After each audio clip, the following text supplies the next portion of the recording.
To Kill a Mockingbird, bagian 1, kelima.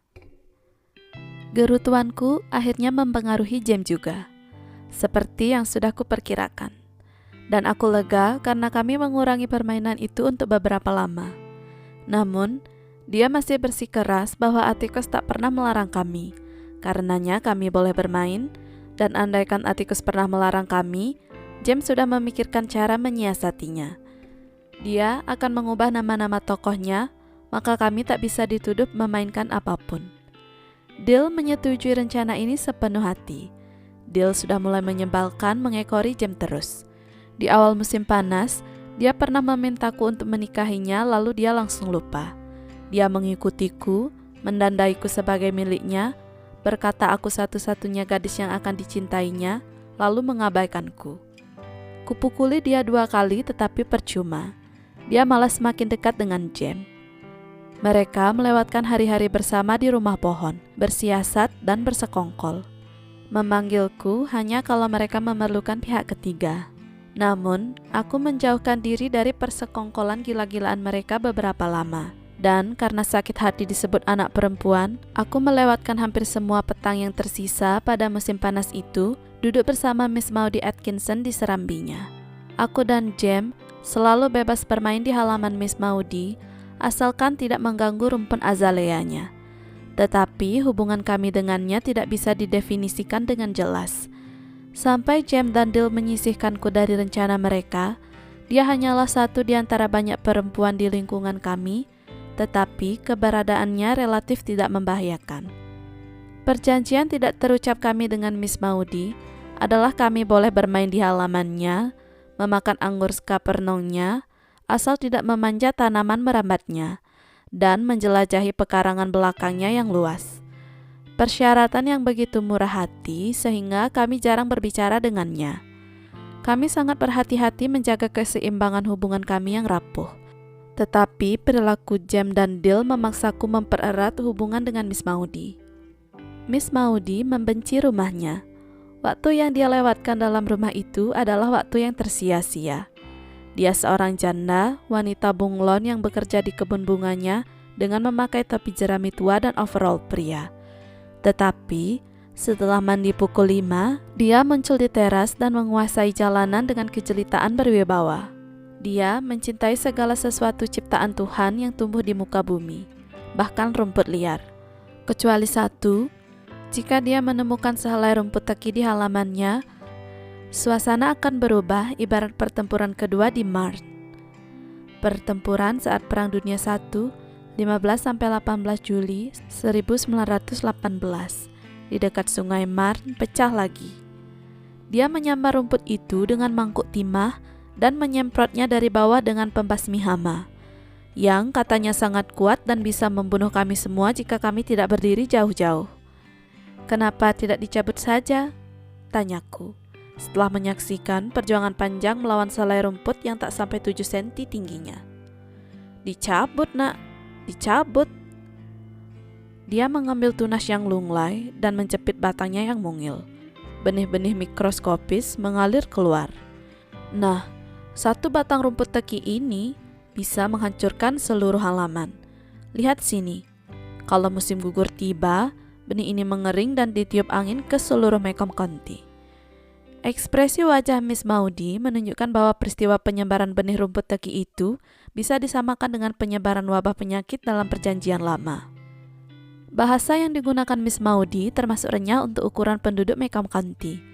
Dia memanggil kami dengan nama, dan ketika menyeringai dia memperlihatkan 2 taring palsunya yang terbuat dari emas. Ketika aku mengaguminya dan berharap memilikinya juga suatu saat kelak, dia berkata, "Lihat sini." Dengan decakan lidah, dia menyodorkan gigi palsunya, suatu tindakan intim yang mengikat persahabatan kami. Kebaikan Miss Maudie menyebar kepada James dan Dill, bila mana mereka beristirahat sejenak dari proyek mereka. Kami menuai keuntungan dari bakat yang selama ini disembunyikan Miss Maudie dari kami. Kue buatannya adalah kue terlezat di seluruh lingkungan kami. Setelah membuka rahasianya kepada kami, setiap kali membuat kue dia membuat 1 kue berukuran besar dan 3 yang berukuran kecil, lalu dia akan memanggil dari seberang jalan, "James Finch, Scout Finch, Charles Baker Harris, kemarilah. Kecepatan kami datang selalu mendatangkan ganjaran. Pada musim panas, senja hari berlangsung lama dan damai. Aku dan Miss Maudie sering duduk diam di serambinya, mengamati langit berubah dari kuning menjadi merah muda saat matahari terbenam, mengamati burung walet yang terbang rendah di atas lingkungan kami dan menghilang di balik atap gedung sekolah. Miss Maudie, kataku suatu senja, menurutmu, apakah Bu Radley masih hidup? Namanya Arthur, dan dia masih hidup, katanya. Dia bergoyang perlahan di kursi besar dari kayu ek. Kamu bisa mencium wangi mimosaku? Sore ini aromanya seperti nafas malaikat. Bisa, Mem. Tapi Anda tahu dari mana? Tahu apa, Nak? Bahwa Mr. Arthur masih hidup. Pertanyaanmu sungguh mengerikan. Tapi ini memang mengerikan. Aku tahu dia masih hidup, Jane Louise, karena dia belum terlihat digotong keluar. Mungkin saja dia mati dan dijejalkan ke cerobong asap. Dari mana kau mendapat pikiran seperti itu? Kata Jem, menurutnya itulah yang mereka lakukan. Setiap hari dia makin mirip Jack Finch. Miss Maudie sudah mengenal Jack Finch, adik Atticus, sejak masih kanak-kanak. Usia mereka hampir sebaya, dan mereka tumbuh bersama di Finch Landing. Miss Maudie adalah putri pemilik tanah tetangga, Dr. Frank Buford. Meskipun profesi Dr. Buford adalah dokter, obsesinya adalah segala sesuatu yang tumbuh di tanah. Karena itulah, dia tetap miskin. Paman Jack Finch membatasi minatnya bercocok tanam pada pot jendela di Nashville dan tetap kaya. Kami bertemu Paman Jack setiap Natal. Dan setiap Natal dia berteriak ke rumah sebelah agar Miss Maudie mau menikahinya. Miss Maudie pun balas berteriak. Berteriaklah lebih keras lagi, Jack Finch, biar orang-orang di kantor pos bisa mendengarnya. Aku tidak bisa mendengarmu. Aku dan Jem merasa ini cara yang aneh untuk melamar seseorang. Tetapi Paman Jack memang agak aneh. Dia berkata bahwa dia sedang mencoba membuat Miss Maudie kesal, bahwa dia sudah 40 tahun mencoba tanpa hasil, bahwa dia orang terakhir di dunia yang dipertimbangkan Miss Maudie untuk dinikahi, tetapi orang pertama yang terpikir untuk digoda. Dan pertahanan terbaik untuk menghadapinya adalah serangan yang bersemangat, yang semuanya kami pahami dengan jelas. Arthur Radley cuma sering tinggal di dalam rumah. Itu saja, kata Miss Maudie. Kau juga tinggal di rumah kan? Kalau kau tidak ingin keluar? Iya, Mem. Tetapi aku pasti ingin keluar. Mengapa dia tidak? Mata Miss Maudie menyipit. Kau kan sudah tahu ceritanya sama seperti aku. Tapi aku belum pernah dengar kenapanya. Belum pernah ada yang memberitahuku kenapa. Miss Maudie memasang gigi palsunya. Kau tahu, Mr. Radley tua adalah penganut baptis pembasuh kaki, baptis misionaris pedesaan yang menafsirkan Alkitab secara harfiah. Miss Maudie, kau juga penganut paham itu kan? Cangkangku tidak sekeras itu, Nak. Aku hanya seorang baptis. Bukannya kalian percaya soal membasuh kaki? Memang, tapi di rumah di bak mandi. Tapi kami tak bisa mengikuti komuni bersama kalian.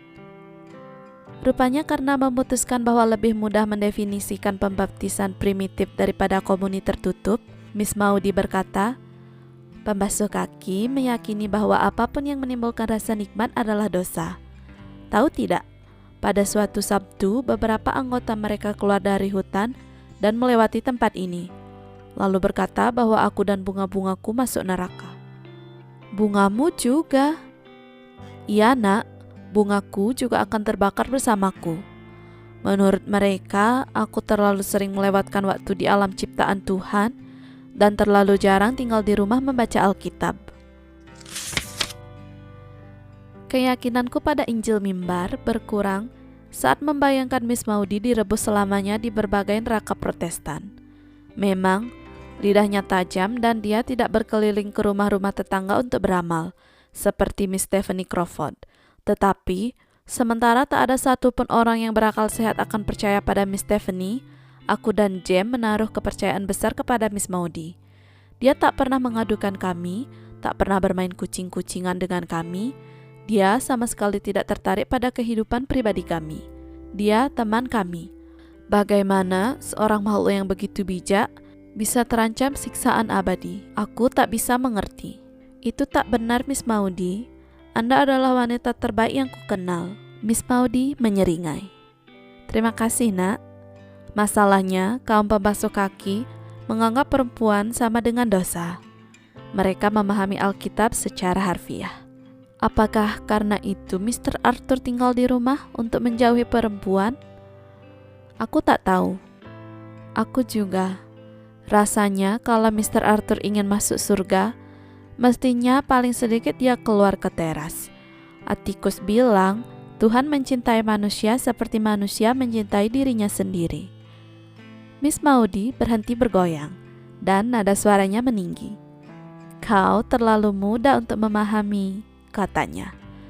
Tetapi kadang-kadang Alkitab di tangan seseorang lebih buruk daripada botol whisky di tangan ayahmu. Aku kaget. Atticus tak pernah minum whisky, kataku. Seumur-umur dia tak pernah minum setetes pun.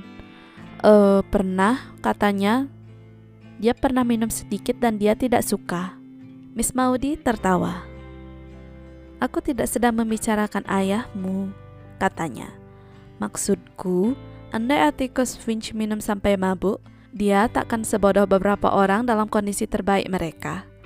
Selalu ada saja jenis orang yang terlalu sibuk memikirkan akhirat sehingga tak pernah belajar hidup di dunia ini.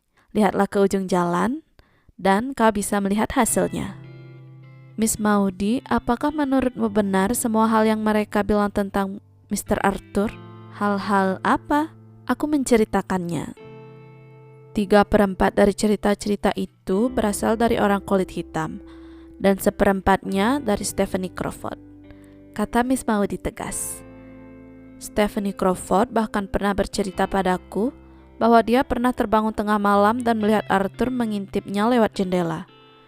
Ku bilang, lalu apa yang kau lakukan, Stephanie? Bergeser di tempat tidur dan menyediakan tempat untuknya?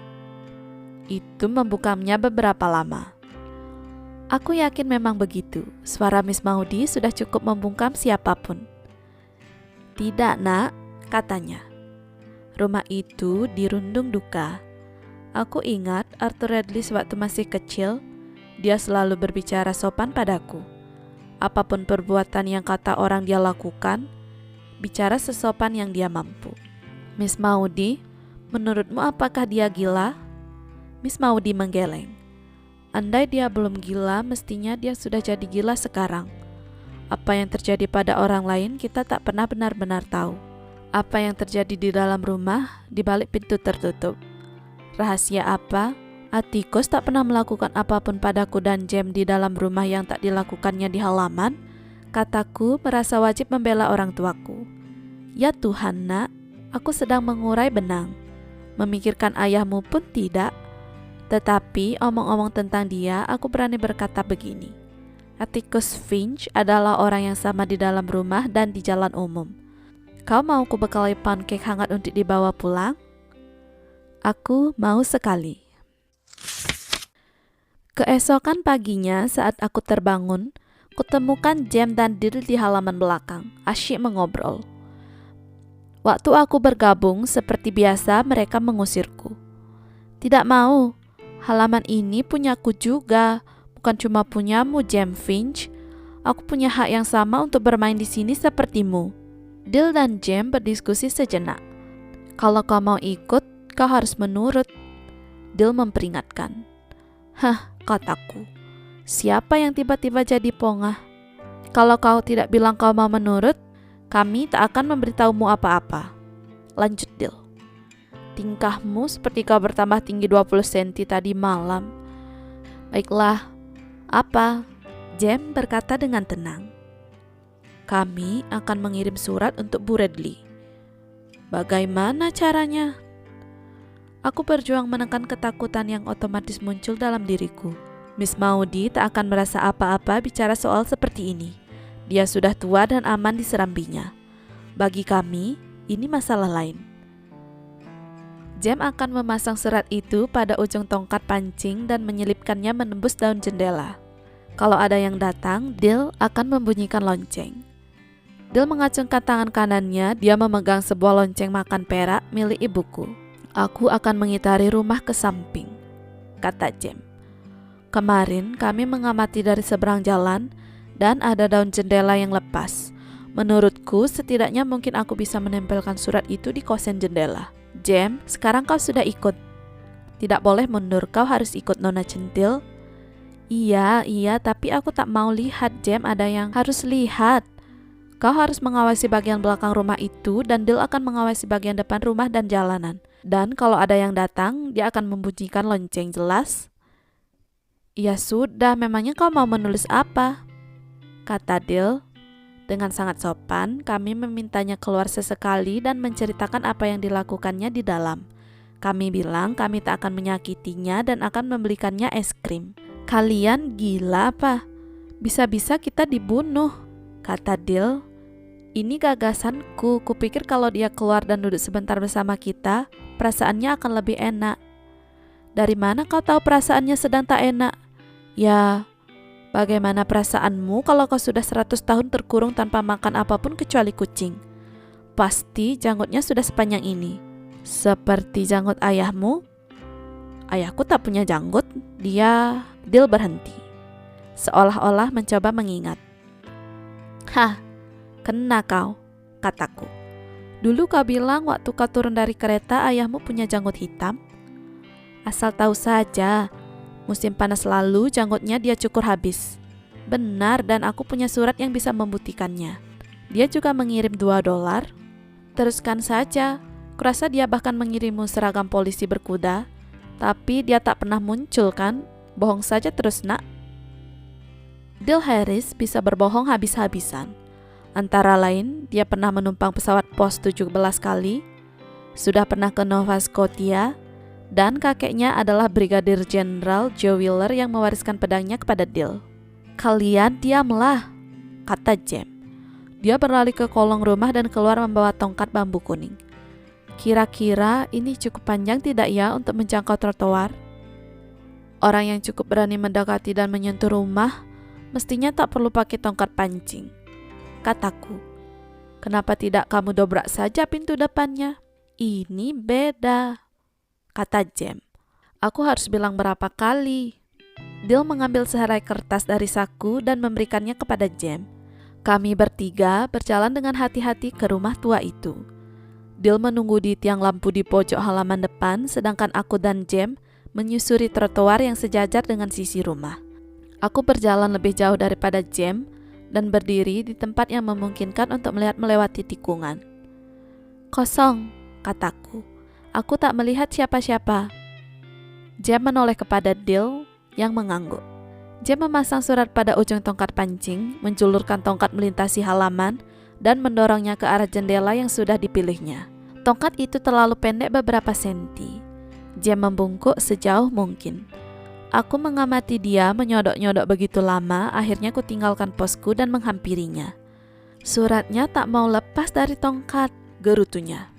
Kalau bisa dilepaskan, surat ini tak mau menempel. Kembalilah ke jalan, Scott.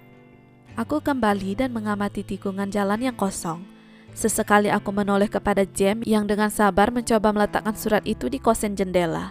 Surat itu berkali-kali melayang ke tanah dan Jem menusuknya lagi. Sampai-sampai aku berpikir bahwa andai Bu Redley akhirnya menerimanya, dia tak akan bisa membacanya.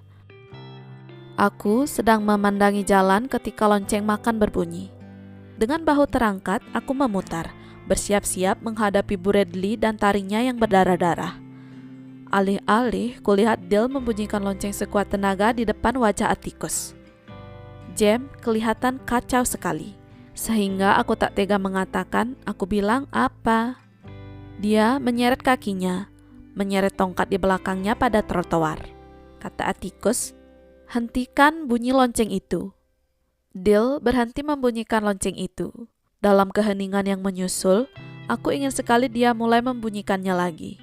Atticus mendorong topinya ke belakang kepala dan meletakkan tangannya di pinggang. Jem, katanya, kau sedang apa? Tidak ada apa-apa, Sir.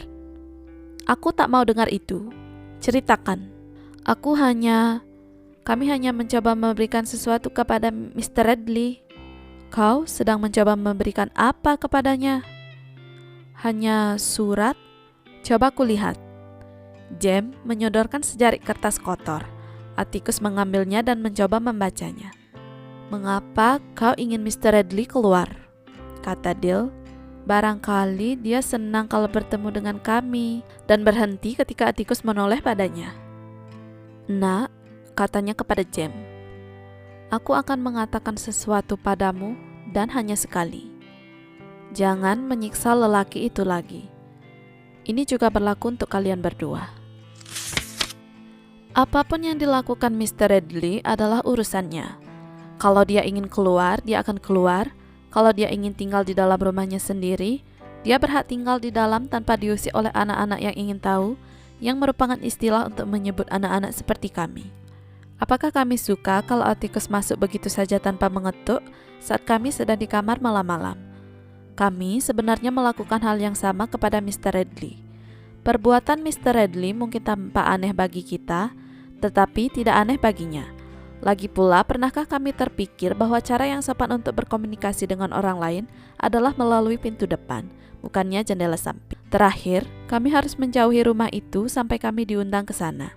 Kami tak boleh melanjutkan sandiwara konyol yang dia lihat kami mainkan atau mengejek siapapun di jalan ini atau di kota ini. Kami tidak mengejek dia, kami tidak menertawakan dia, kata Jem. Jadi, itu yang kau lakukan waktu itu ya? Mengejeknya, bukan, kata Atticus. Mempertontonkan sejarah hidupnya untuk menghibur para tetangga. Jem tampak sedikit marah. Aku tak pernah bilang kami melakukan itu. Aku tidak bilang begitu. Atticus menyeringai. Kau baru saja bilang, katanya. Hentikan omong kosong ini sekarang juga, kalian semua. Jem melongo. Kau ingin jadi pengacara, bukan? Bibir ayahku tampak aneh. Seolah-olah dia mencoba mengendalikan bibirnya untuk menunjukkan ketegasan. Jem memutuskan tak ada gunanya berdalih dan terdiam. Ketika Atticus masuk ke rumah untuk mengambil berkas yang terlupa dibawa ke kantor pagi itu, Jem akhirnya sadar bahwa dia tertipu oleh muslihat pengacara yang paling kuno. Dia menunggu dengan jarak yang cukup terhormat dari tangga depan, menyaksikan Atticus meninggalkan rumah dan berjalan ke arah kota. Saat Atticus sudah tak dapat mendengar kami, Jem berteriak. Tadinya aku pikir aku ingin jadi pengacara, tapi sekarang aku tidak yakin lagi.